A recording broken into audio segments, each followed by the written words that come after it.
Okay, so I think this is the last class before the first midterm exam. So I will cover very briefly one small topic, which is on constraints basically. So we were talking about codecs, and in the last class we talked about BCH codes.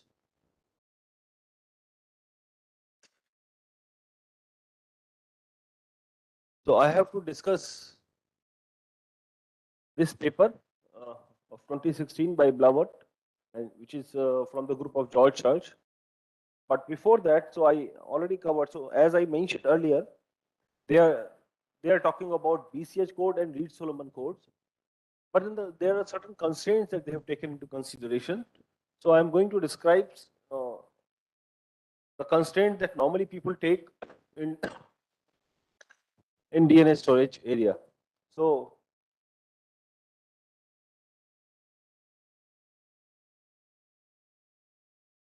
normally, as you see that there are different kind of errors uh, that happens in general DNA computation and in particular in DNA storage. So insertion, deletion, substitutions are very common error. Homopolymer, which I mentioned to you, that creates so if it is more than 3, there is a problem in doing the experiments. Another very important thing is secondary structure formation. So if you take any string of ACGT, it will fold itself into some kind of a structure. Why? Because G is complement to C, and A is complement to T or U, whatever it is. So basically, you can see that it is forming a loop, bulge, interior loop, some sort of junction, and this is like a hairpin. This kind of structures, can be formed. Take a DNA string, it will fold into some different shape, right? Automatically. So we want to make sure that when we store data into this kind of DNA strings, right, they should not fold like this. Otherwise, they will not be much useful. Okay. So how do we avoid these kind of formation? This is very obviously now very recently, a lot of work has been done on this. But people, there is a very popular program by Michael Zucker. Zucker has written a program which can tell you, given a string, whether it will fold or not using certain algorithms. Okay, which is based on thermodynamic algorithm and thermodynamic relations. And similarly, there is also a Vienna package. So there are these two popular packages which will tell you whether a secondary structure formation is possible or not, but up to certain length. But in general, it's a difficult problem. So we want to construct codes which will allow you that these kind of things are not there, right, in the strings. Okay. And so hairpin is a special kind of substructure here, right, like this. Why this is hairpin? This is a stem, and then there is a loop here. Okay. So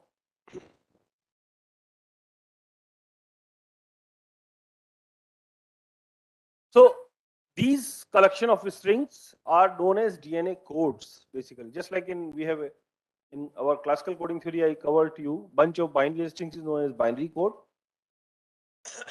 Okay, we can talk about codes over finite fields, and we can also call what is known as codes over the alphabet ACGT. That is also a code, because we are actually trying to store data. So there are different applications of DNA codes: DNA-based cryptography, nanostructures, nano devices. Whenever we are trying to do anything with the DNA, we want to make sure that these strings are sufficiently dissimilar.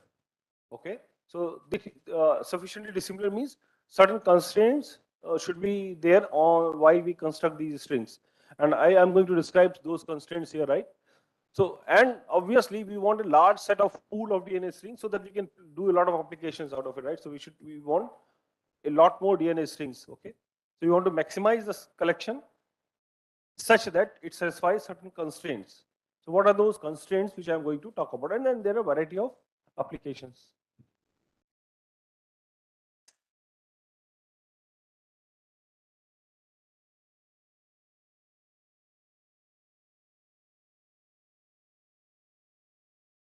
So certain definitions. Our alphabet sigma DNA is ACGT, adenine, cytosine, thymine, guanine, right? All those ACGTs for alphabet of size 4, and sigma DNA raised to power n will give you all strings of 4 raised to power n strings over ACGT, right? That are possible of length n. So each code word is nothing but one DNA string or DNA strand, we call it. We want normally some distance between all these strings. So usually it is sufficient in many cases to take this distance to be Hamming distance. Okay, like all these strings should be greater than, I mean, the distance among all these strings should be more than certain fixed value of the distance, right? So that is Hamming distance constraint is there. But sometimes we take edit distance also, which is minimum number of insertion, deletion, or substitution, right? That kind of distance is also very popular. So here right now I'm focusing on the Hamming distance. I'll talk about the edit distance later on. So a DNA code, we denote it by notation cDNA, has 3 parameters: length, each string has a fixed length; M, total number of code words, the size of the space; and DH is the minimum Hamming distance. Okay, and so this is simply a subset of sigma DNA raised to power m, right? So this is our code. So for example, for length is equal to 4, there are 16 strings like this, where Hamming distance between any of 2 is 2 at least, right? I mean 2, right? So this is the DNA code, right? So this kind of code can use for applications. Okay. So the thing is that what are the different constraints that are possible?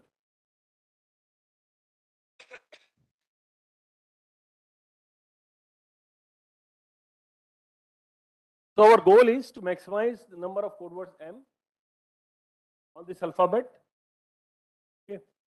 And remember, the complement of A is T and the complement of G is C and vice versa, right? Complement of C is G and complement of T is A, right? Now, for a given DNA code word, X is equal to X1, X2, Xn in cDNA, we can define reverse of the string. Reverse means you just take the reverse, right? Why we are defining these things? Again, because of applications. So actually we want that our DNA strings should be free from these kind of constraints, which will minimize the undesirable hybridization. Hybridization means these ACGT, A and T and C and G will combine together. So if there are strings, we don't want, sometime, undesirable hybridization we want to avoid, right? We want to control it. Okay. So that is the main reason. So we are anyway. So this is the reverse of the string. Then complement, bitwise complement of everything. You know, Watson-Crick complement. Reverse complement means you take the reverse and the complement all together. Okay. For example, if the string is AACT, reverse is TCAA, right? And reverse complement is AGTT. Okay, so that is clear. So now, this is a very difficult problem, by the way. Very difficult to construct these kind of strings, which you can do for the applications. People have looked at DNA codes with just Hamming constraint, that the Hamming distance between them should be at least D. Okay. DNA codes with reverse constraint. Okay, I'll talk about this reverse complement, GC content, conflict free, secondary structure free, and then you can have all of them together, all the constraints together. So, which is much more difficult problem. Yes.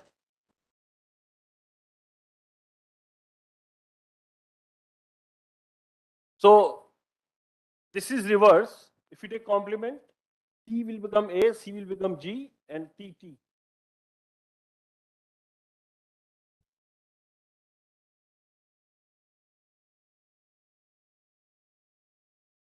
If X is AACT, reverse is TCAA, and then take the complement, which is reverse complement. Okay.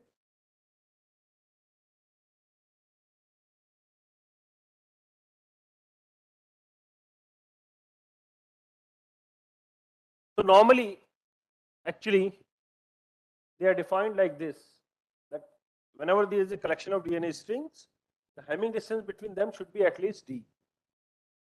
Okay. Now note that there are some small results here, which I am mentioning. Hamming distance between X and Y. If X and Y are two DNA strings, the same thing is Hamming distance between X complement and Y complement. Complement will not change the number of places they differ, right? So this is obvious, right? That is the first lemma. Second lemma, I mean, the second condition is reverse constraint, means for any two vectors X and Y in cDNA, the Hamming distance between reverse of X and Y should be at least D. Okay, so this is the reverse constraint. And again, note that this is a small lemma, that Hamming distance between X and Y complement is same thing as, sorry, X and Y reverse. Hamming distance between X and Y reverse is same thing as reverse of X and Y. Distance will not change again, right? Okay. Now reverse complement. We want that for every X comma Y, reverse of X and complement of Y, for every pair X comma Y, the distance should be at least D. Okay. Again, there is a small lemma. So I think these are the small things which I am not proving it, but at least I am asking you to prove these small things, that Hamming distance between X complement and X reverse is same thing as Hamming distance between X reverse complement. Okay, you can prove it. Okay. GC content, occurrence of G or C for each string should be fixed. Normally we take 50%. So that means if the length is n, so GC should occur n by 2 times. That's an ideal, or at least more than n by 2. 60% is also okay. Okay, so that is the GC content constraint. These two are the thermodynamic constraints, but these are also very useful. I am not describing in much detail because I need to tell you what all these formulas. Maybe sometime later on, when I'll look at some biology and about the DNA, then I'll talk about these things. But at least here I am mentioning that the melting temperature for each string should be, I mean, which is defined like this. They should have, all strings should have same melting temperature. This is a very important resultant, right? So where this is enthalpy, change in entropy, and so on, all those things. R is a Boltzmann constant and so on, right? This is from purely chemistry point of view. Then free energy, the Gibbs free energy for every two code words, the absolute value of the difference should be less than or equal to delta, for delta a positive constant. These are the constraints. So I will talk about free energy and melting temperature later on. Okay, and I'll give you more light, throw more light on it. So I'm going to give you more examples about the first four constraints now. Okay, so let us see that. Yes. So GC content means if you take a code word of ACGT, the number of occurrence of G or C should be n by 2 roughly, should be fixed, right? So obviously it will be some value, right? So we normally say that it should be for each string. So it may happen that for one code word, GC content is 5. For other code word, GC content is 2. For other code word, GC content is 9, right? So we want all strands should have same GC content. Okay, so that's fixed. For every X in cDNA, the number of occurrence of CI or C or G should be fixed. Okay, so normally we take whatever is the length n by 2. That is an ideal thing.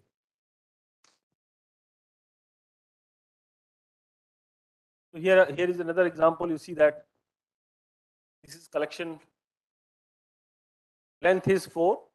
Total number of vectors or code words are 8, and Hamming distance is 3.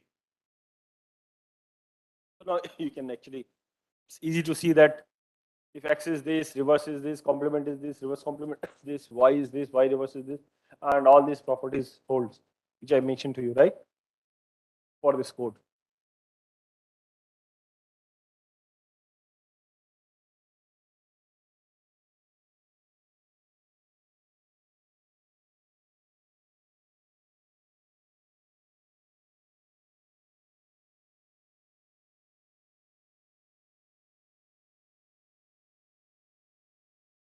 This is x, this is y, right? So they differ at all the 4 places. So distance between x, y is 4.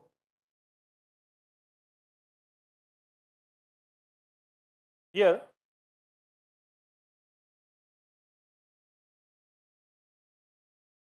oh, then it must be 3 then.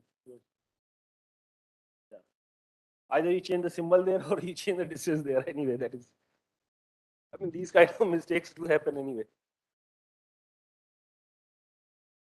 Okay, now we talk about, so actually, earlier constraints that I talked about, so reversible, I'm going to talk about a reversible code. I'm simplifying the definition a little bit for ease, I mean, for our ease, We say that a collection of strings is reversible. A collection of, so basically a DNA code is reversible code if for every X in cDNA, its reverse is also there. Take X, its reverse is also there. Okay? So close with respect to the reverse operation. Okay. So for example, if you look at this set, everything has a reverse, right? So if you look at AACC, the reverse is CCAA. Is it there somewhere? So here it is, right? Second one, this one, CCA, right? You take any X in this set, its reverse is also here, right? In fact, this blue box, these kind of strings have a special property. They are self-reversible. If you take the string, it reverses itself, right? So it's a beautiful thing, right? So one can ask a very simple question. Given a length n, how many self-reversible strings are possible? Nice question to ask. T-time problem, right? Given a strand x equal to ACGT, how many self-reversible strings are possible, right? So here is, in this example, these are all. So means self-reversible means x is equal to xr, right? So how many strings are having this property? Now, just like that, in a basic coding theory problem, we define for a given n and given d. I showed you the tables, right? We want to maximize the number of vectors.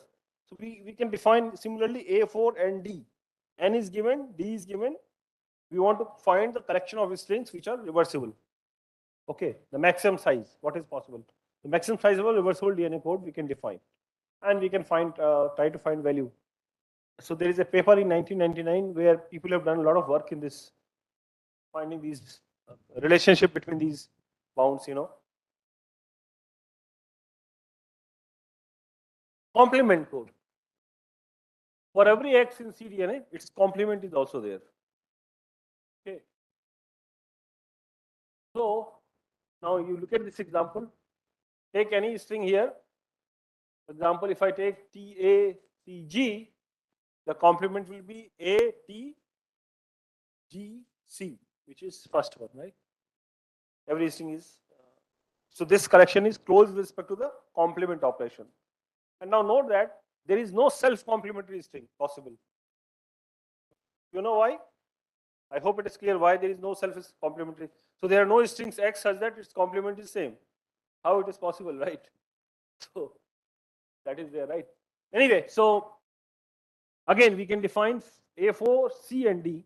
Of course, this is not very useful, I mean, in terms of study, but it is a kind of component for the overall thing.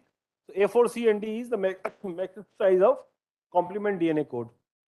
Okay. So close with respect to complement.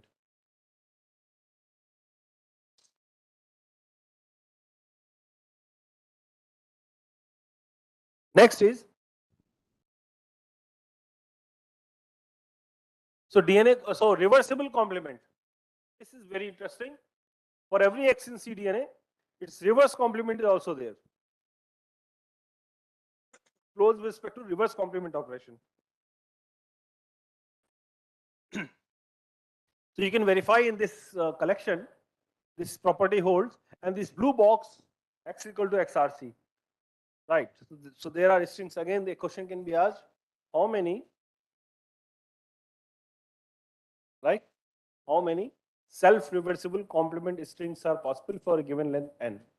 It's not very difficult question. It just requires a cup of coffee, right, in the evening. To think about it, right?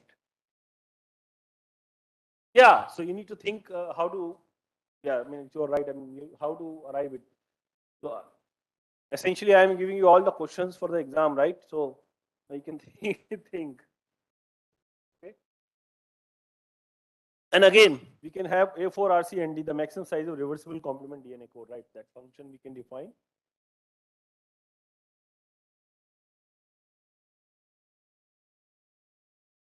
Now there's some relationship.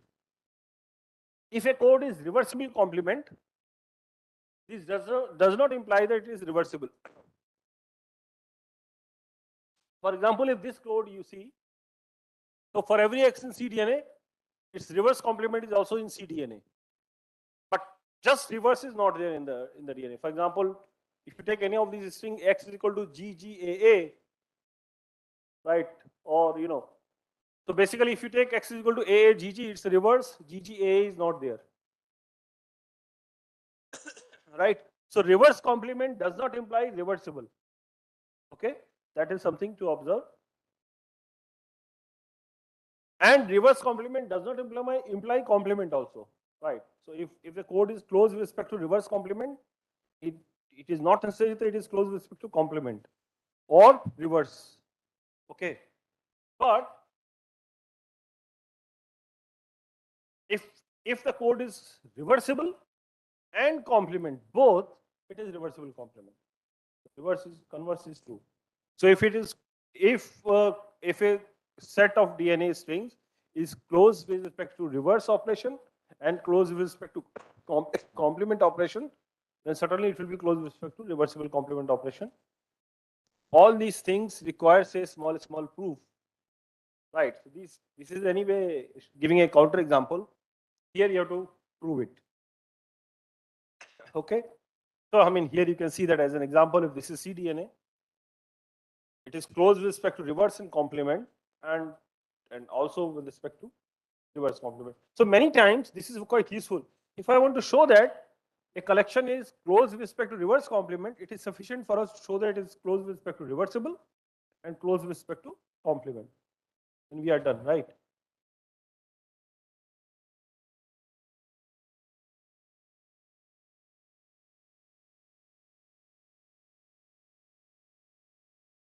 Now fixed GC content, I think I can now explain this a little bit more.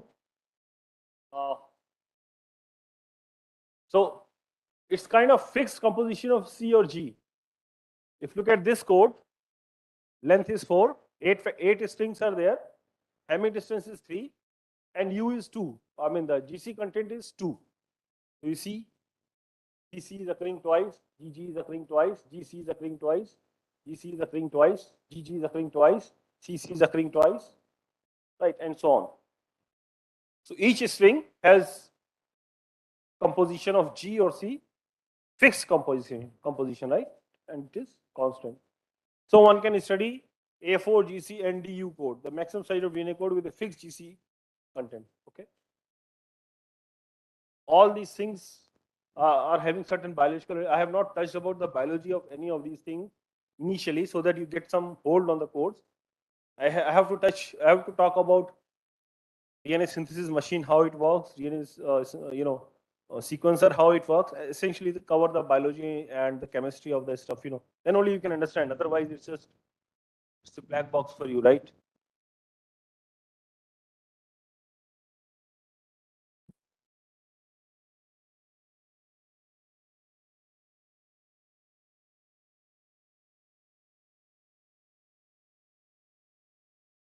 Yeah. This is just a, I mean, it's an artificial example. I mean, nothing to, I mean, this, I mean, obviously you want that homopolymer things should not be there. Yeah. In this example, so that is the question, right? You need to design strings where both the constraints are satisfied. Here, that homopolymer constraint is not satisfied. That is okay. I mean, I'm giving just example of GC content. You want both the constraint to hold simultaneously. That is true. No run length. So this is what you are talking about. So no run length constraint means no two consecutive elements in a code word are same. A, C, C, G, G, T, T will not same, right? So this is example. Here you can see that nothing is same. and fixed GC content. GC content is 2 here, right? So this is better example than the previous example, right? Has both the constraints satisfied, right?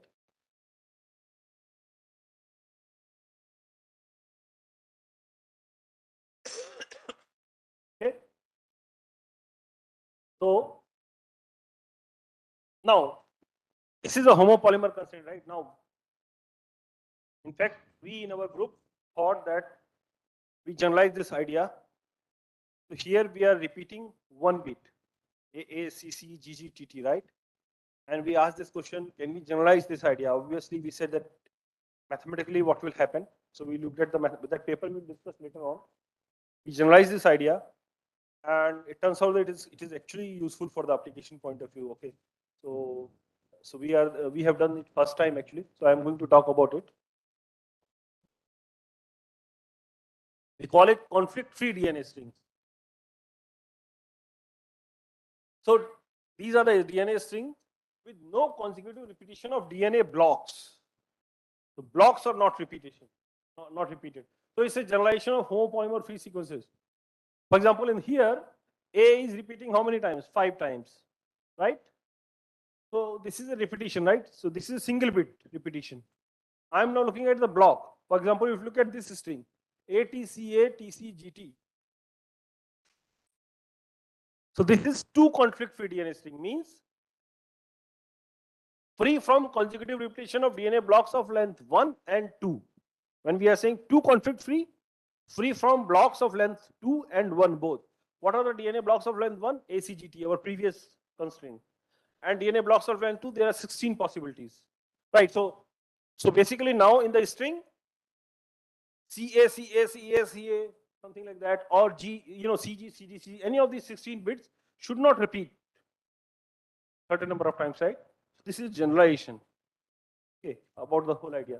Because if this happens, then also there is a chances of deletion, right? I mean, the deletion error will be more actually in that case.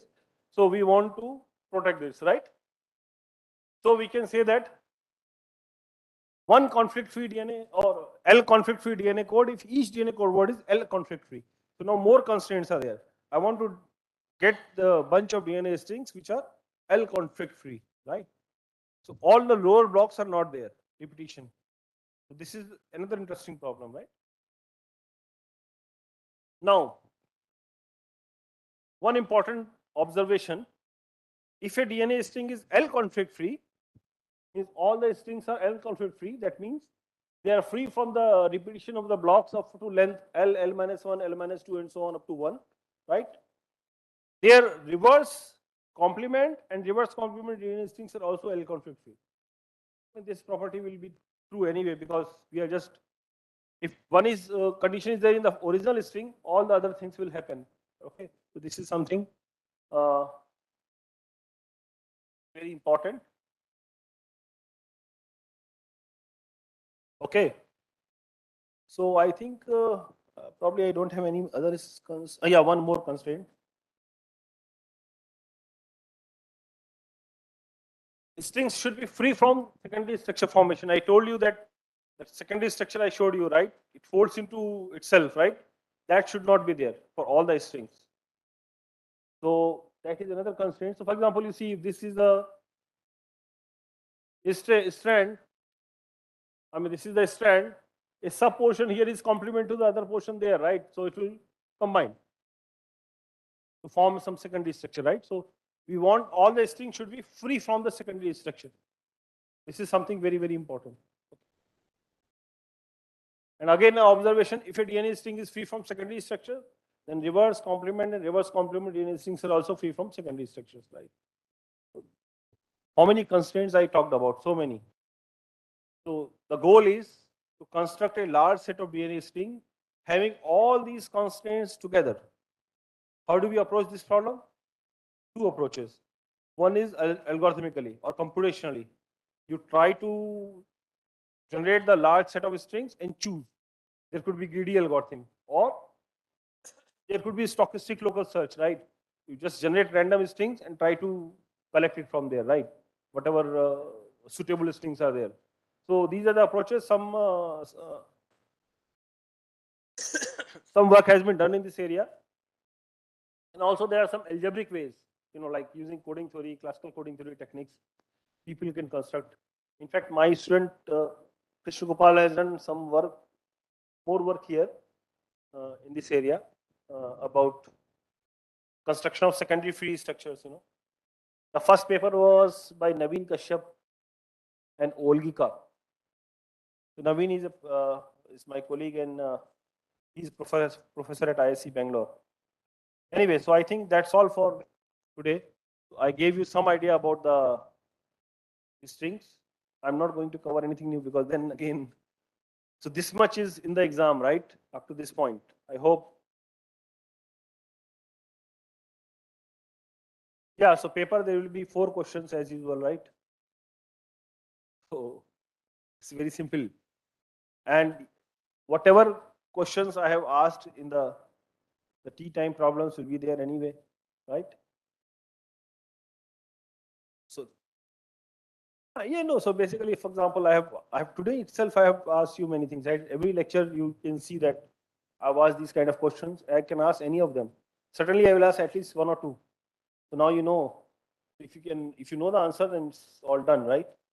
So what to read? That is one thing. So there are certain papers. Probably I will put it in the lecture folder. I mean, the relevant ones. I know that it's difficult for you to search alone, but anyway, some of the relevant papers which are there, I will put it, so you can look at it. But it's directly reading the paper is a difficult task, right? I don't know what happens to all these, right? But that is something you look at it, right? Yeah. So I think. So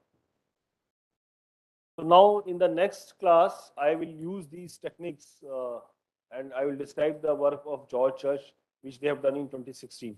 So they have again used some sort of trying to convert this map so that these constraints are satisfied, and how they have looked at it. I'll talk about those things. So there's a plenty of research problems as well. Okay, in this area, right? So today I think I am ending a bit early now.